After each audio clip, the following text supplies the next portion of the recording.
The official Smash Ultimate tier list has finally been revealed, but I think a little differently, so here are 3 characters who I think are going to advance in the meta. The common theme about them, besides not being DLC, is that they have a sort of stat booster or comeback mechanic-like feature, which is going to be WeFit's Deep Breathing, Lucario's Aura, and Shulk's Monado art, all of which I choose to compare to their superior DLC cousins.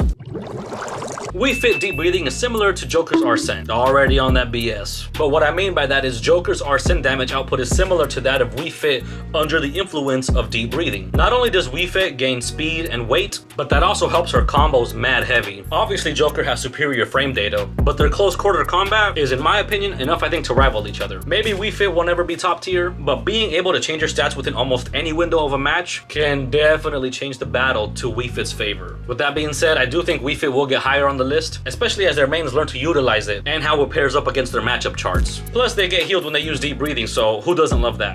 Next is Lucario's Aura mechanic. Mock Rock has a way better video about this than I do, and he covers Lucario's Aura with way better detail. But for my video, I'm choosing to compare it to Terry's Go mechanic. The reason I compare it is because even though Terry's gets his Go after 100% and Lucario gets stronger as he gains more damage, both depend on their status rather than if they have a stock advantage or not. So no matter what, their Go mechanic and Lucario's Aura will always show up sometime in the battle unless they die early because they got gimped. That being said, as Lucario mains find new methods of survival while understanding their matchup with each character, I do think Lucario will rise in the meta because him and his aura is something to be respected and feared.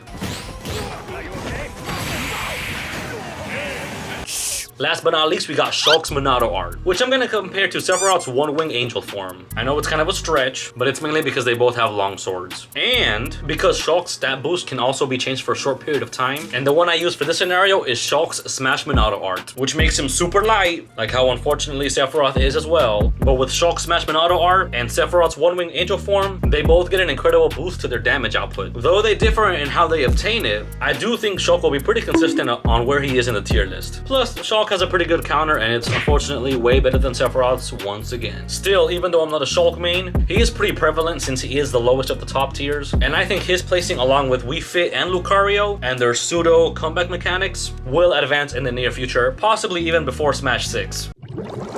Nevertheless, out of the 6 characters, they got way more comparisons, such as strategy of when to do it, how long the power-up lasts, how frequently they can be used, and their current placement in the meta. So that's pretty much my list. Like I said, this is my personal choice, and I didn't want to include already top tiers such as Steve's Mineral, Kazuya's Rage, or Cloud's Limit, because I kind of feel they already get the recognition they deserve. I didn't want to include Hero's Mana, mainly because I think the language barrier when it comes to international matches is going to be a little bit confusing, and it just didn't seem fair to me. But yeah, stat boost versus comeback mechanics, some DLCs have them, some don't.